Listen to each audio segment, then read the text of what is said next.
storm, take me away from the norm. I got to tell you something. This phenomenon, I had to put it in a song, and it goes like... Welcome back. You're listening to Home Wizards. I'm Cindy Dole. And I'm Eric Stromer playing air drums. Well, you're a drummer. Yeah, I couldn't help it. And, we love doing things in the outdoors, Yeah. especially with things that are inexpensive and are colorful and creative. And so we wanted to walk you through some really easy DIY outdoor projects you can do right now. We don't want to say we're going to help you with cheap and easy solutions because we don't like to use the word cheap. But, Affordable. let's go affordable. Inexpensive. Yes. And sassy. Yeah. And so we always talk about pallets, those wooden pallets that are really inexpensive, if not for free. And you have to reserve your judgment until you see one of these really done up and painted well. Yeah. Because, when you think about it, it's like, are you kidding me? Pallets, that's what they ship like, washing machines on. But they end up really being great lumber that can be either stacked or, reconfigured to make great tables, for example. They're building blocks, They right? sure are, yeah, exactly. So let's talk about it. First of all, creating a table, if you will, an outdoor coffee table that is colorful and fun, and even you can kind of cut a little area where it becomes a planter in a table. Yeah, and here's the deal with these things. Yeah. To stack them, you have to attach them together. And so remember these words I'm about to tell you. Yes. This thing is called the Simpson Strong Tie. Okay? Huh? It's a brand. It's called Simpson Strong Ties. It's used in framing all sorts of structures, and they're metal straps. Okay. That are basically flat plates that have a bunch of holes in them that you can then screw or nail into to sandwich two things together. Uh-huh. So you're not hammering the lumber together, you're using these Simpson Strong Ties to hold like big things together, right? Almost like Fancy. tying them together, right? It's almost like on your door. Exactly. Like when you look at the door hardware, right? Yes. And you Kinda, open up when you open up the door, and on the side there's like a little brass. There's a little plate. brass plate, exactly. Something like it's that. It's exactly that concept. Yes. So they make these, anywhere from 2 feet by 6 inches long to hold big girders together to things like what we're talking about. And it with looks more pallets. finished, It too. looks industrial and Yes. cool. If you've painted the pallets and you stack one on top of another, and then just hold the 4 corners together with these Simpson Strong Ties. So it has a purpose, but it looks really looks cool. Exactly. Yeah. And you're going to get these where? Hardware store, any store in the world that sells tools or Simpson lumber or Strong anything. Tie. Okay. Simpson Strong Ties. Good They end up tip. being really, really good to use for that kind of thing. But what about, I love the idea of cutting a little hole. In fact, I've seen this now in hardware stores, big box stores where they're selling this pre-made because it's very fashionable to, in your patio table, have a plant or a planter that's that cool? embedded in the table itself. We can saw do that. this. Remember when we Yes. saw that at the garden show? I know. So cool. And so now they're making it as a... even in a picnic table or any outdoor table, to Cindy's point, any table that you have for that matter, you're just using a jigsaw to cut out a little opening on the top of the surface of the table that you will rectangle. then, you're going to insert your tray or your pot, whatever you're going to put sunk down into the table, and it becomes a permanent centerpiece. Really, really Isn't that cute. cool? Yeah. I mean, it has instant drainage too. Yep. Right? Right. So some other things that we can do, we love to have a garden potting bench, but this kind of takes it to the next level, wouldn't you say? Well, you're ramping it up. We're talking about adding a little lattice. The old double duty. Yeah. Yeah. It's just any kind of a potting bench that you would find, and you're going to just amend it with lattice on the side. Now, you can buy lattice in the fencing departments of any hardware store. And lattice is just cross-hatched pattern wood that's attached that generally plants grow up onto. It's like tic-tac-toe. Exactly. And that can be it can be the sides for any piece of furniture that you want to amend. Mm-hmm. So now it's got something to hang your grill tools on or your potting tools, but it also gives you a little bit of, keeps things from racking, meaning rocking back and forth or to and fro. So and it's it's a good cute. thing to It's have. clever, Yeah, right? And so now you have more storage space, and you maybe use some of those S hooks, right, to kind of hang the And stuff. by the way, if you do a wall of lattice over an existing fence and maybe paint it some cool, vibrant color, it can just be another great wall to hang things on, either pots or or tools, like we said, grill tools. It can be sort of the back wall to a grilling area, and it actually looks really cool. It's like pegboard in a garage, Right. but you're having it outside on your fence. We're going vertical. Yeah, that's right. what we're Getting doing. things off the ground. Yeah. How about the flaming centerpiece? I thought you'd never ask. I love this. I want to do this firebowl This thing. is great. Yeah. Now this is something, all you need is like a galvanized bowl that would normally be something you would use outside. Like, for example, on farms, anything that they feed cattle or horses from is galvanized because it doesn't rust. They have galvanized nails to keep them from rusting when you use them outdoors. So it's just a steel bowl that has a galvanized coating on it. And then what you do is spray some primer on the outside of that bowl and paint it some really cool, vibrant color that you want. And then, this is the cool part. Okay. You know that fireplace glass that almost looks like a Yes. windshield shattered? It's recycled glass. It's gorgeous. And you can buy it at any fireplace store. It comes in bags. It's beautiful. Multiple colors are available. And think about this. You remember Sterno, those cans that you used to warm Yeah. up those warming drawers for Sure. outdoor well, parties? we just had a thing with Chipotle, and it comes with your catering. Not only collection. you get a taco and a can of Sterno, all that for $19.99. So don't use it all for your buffet and save it for this. That's it. You're going to put your can of Sterno in that bucket that you've painted, and then surround it with your glass. Take the top off, light it, and you got fire in a bowl. I love that. It's Not a great, fire in the hole, but fire in a bowl. and just be really careful. Of course, want to be safe with fire. But I Yeah. love the idea of now this is your great little outdoor evening, centerpiece. And that gives you that ambient sort of, Really great. real low level fire. Uh-huh. I think it's really pretty. Yeah, love Don't roast marshmallows on it though, because No. it'll taste like the gas. No, I no, think. no, no, Yeah.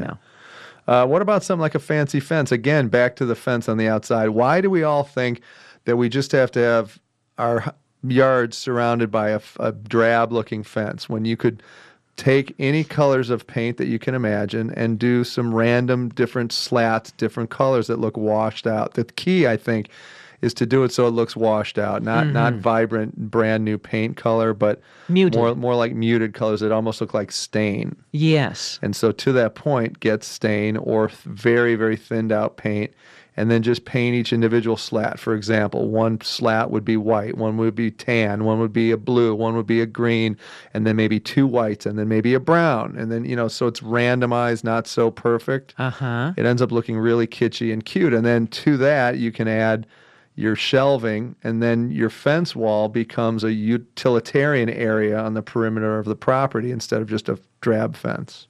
Do you love it? Well, it's a piece of art, and I love how then now you can put your plants up there, and it's a living wall. It is, right? yeah. And the idea of using, some of, not only the wood stain to make the fence look great, but those gutters, those vinyl gutters. We love using that for Those your are planters. great. I right? know. It's an instant planter, and all you have to do is drill a couple of holes on the bottom, and that's real easy to drill through because it's PVC. You can paint the You gutters. can paint in it. All you got to advance. do is prime it and then put paint on it. It looks great. Very, very clever.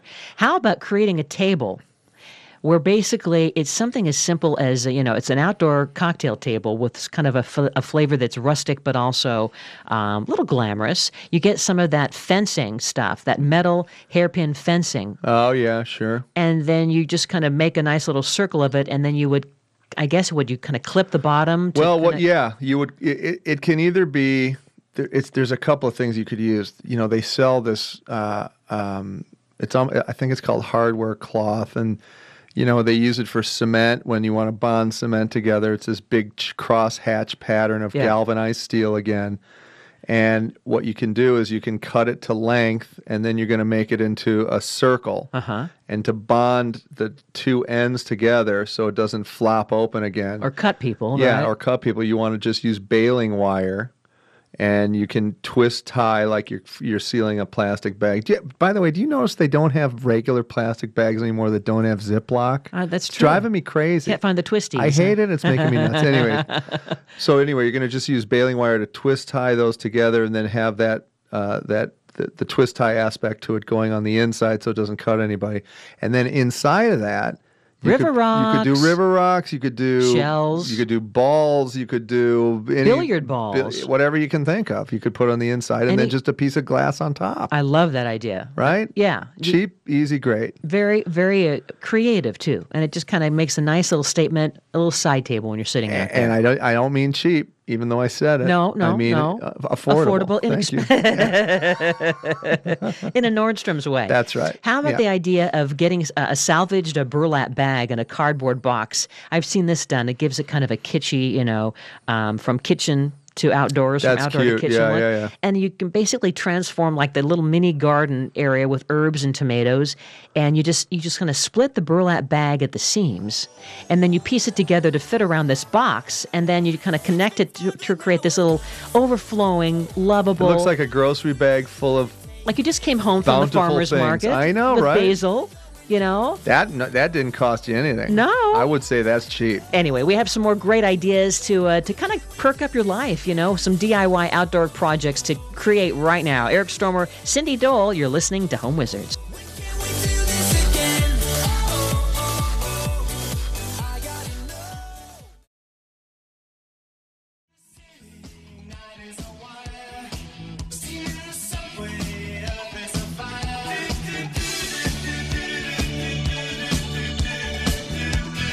Welcome back. You're listening to Home Wizards. I'm Cindy Dole. And I'm Eric Stromer. And we love to improve your home and improve your life. And when we say that, we mean that, doing things to just kind of make your space look and feel better, whether it's something you do yourself or maybe you have somebody help you, doesn't that just change how you feel? It does. It really does. And even something as simple and basic as having my water line repaired so I can now have sprinklers in the backyard. Well, that's Because huge. I had one of those, Swiss cheese pipes that galvanized from Oh, yeah. 1950, and it was just leaching water into my. I had no idea, right? Right.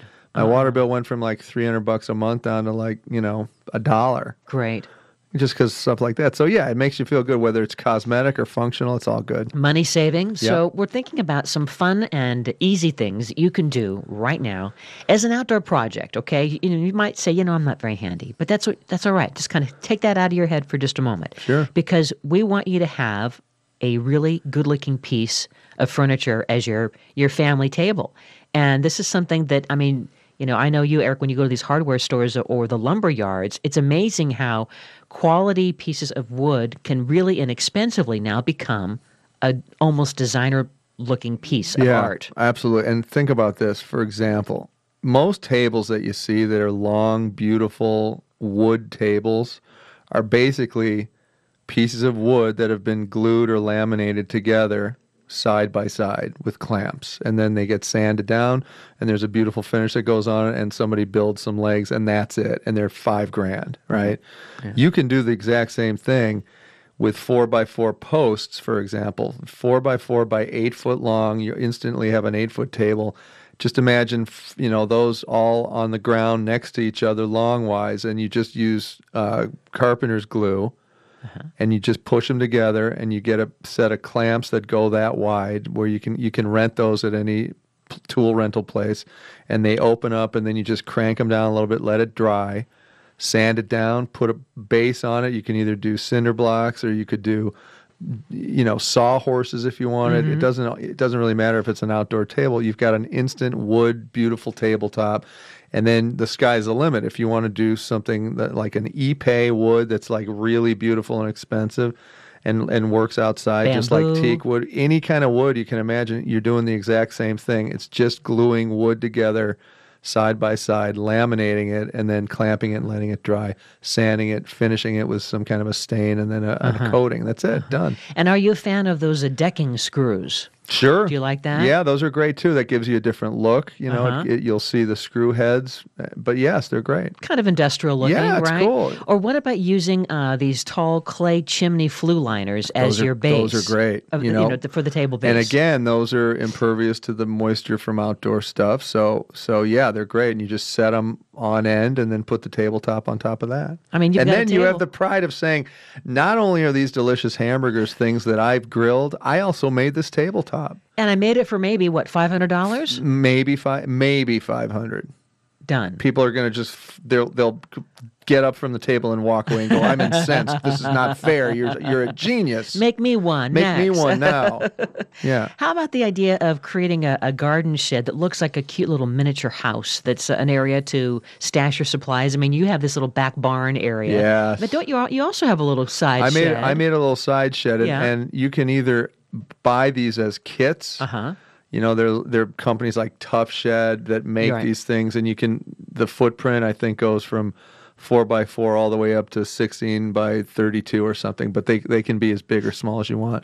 And the good news about having these sort of prefab sheds is that once you get it there and you erect it, you can amend it and put a real door on it. You can put real windows. You can paint it so it looks like the same color palette as your home, so Almost like it a sort of dollhouse. matches. It can become like a little dollhouse. Right. I've seen people use these as offices, as recording Yeah, studios. yes. Once you just get the frame or the shell, they're selling you a real simple way to erect a basic shed thing, and then from there you can amend it and create whatever you want so it looks like your house. It can be the place for the in-laws. Hello. Basically, it's a handsome coffin for my mom and dad. No. And what about the roofing? I mean, you could really go nuts with the roofing on this yeah, too, right? and they usually come with shingles on the roof, but you could amend it and do sheet metal, that corrugated look, so it looks like a sort of a ramshackle, postmodern looking shed thing. But again, whatever you can think of, you can do once you get the basic kit of it, and they're really reasonable, and people are often sort of turned off by them because they look utilitarian. But I'm here to tell you, you can do whatever you want to make that look really cool with just applied moldings, siding, whatever that you can think of, you can do. And then to decorate it like it's your own personality. I mean, I love the idea. Now this is your private retreat, perhaps. That could be. That's the place. The great novel where Pa likes to go rock in his little chair alone. Well, right? It could be anything. Like you say, home office. It can be a garden center area. But what about also just considering the weather-resistant idea? I mean, that's something important too, don't you think? Yeah, and those are very much weather-resistant. They're done well. The prefab stuff works. I would say if you're going to amend any of them, you want to make sure that they're wood because it'll be easier for you to apply things and not break the seals and keep it from being water resistant if you use wood. Okay. Yeah. Let's say that we have a salvaged shutter that we found. We found it maybe at a garage sale, a flea market sale, whatever. But how about turning that now into a really cute way to kind of gussy up a window box? Sure. I love the idea that now, the shutter about the same size as the front of the box, and you paint it, and it just attaches to your little area where you add some plants. Very cute, very, very summery. Yeah, and again, boy, I'll tell you, have you ever been to that place called Solvang up in it's like mid-California? I mean, not mid-California, but like by Santa Barbara.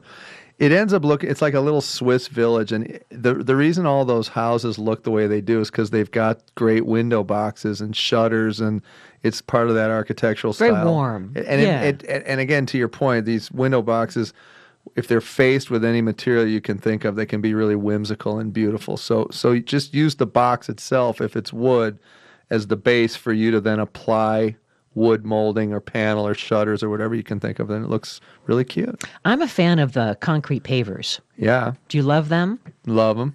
I love them because I just love the way cement looks. I think it's really, if it's done right with, like it's a real hardscape element, but if it's done with soft, colorful flowers, I love that contrast. I think it can be really beautiful. We just use concrete blocks to then put cement inside to enhance our trellis. Oh, the trellis is great. Because the vine that we had was getting super heavy, and we had just a regular store-bought trellis, but now we needed to make it stronger than strong. It's a Godzilla trellis. Yeah, and so it's amazing how just something as simple as concrete, whether it's pavers or those concrete blocks, you can do anything with them. It's functional, isn't it? Yeah. So those work great. And to your point, what you guys did was a great idea. It was cinder blocks on their sides so the holes face up, and then you just stick the trellis legs into the holes of those blocks, and then fill cement around them, let it dry, and then it becomes like a heavy base to hold that trellis up. And we just bought regular wood, and then we just painted it or stained it so it looked like a trellis that you bought. Great idea. Now I'm going to plant some succulents in the holes of the cinder block. So, but using this concrete paver idea, I mean, this is also going to give you a great little area to finish off the edging of maybe a pathway where you have flowers or even veggies. Yeah, and a lot of times the garden edging I think looks really bad because people use that flex stuff that's made out of the plastics, inorganic material. I hate that. get a little more creative, try and do something that is more of a personal style. Yeah. And we'll put all these ideas on the website as always, because you too can do any of these easy outdoor DIY projects just to kind of lift you up and go, you know And what? we're not going to say they're cheap. We're just going to say they're inexpensive. They're cheerful. They're cheerful. Eric Stromer, Cindy Dole, thanks for hanging with us, because you know what? We love to make you feel good about the place you call home. And until next time, the key is under the mat. I'll light the fire while you place the flowers in the vase that you bought today.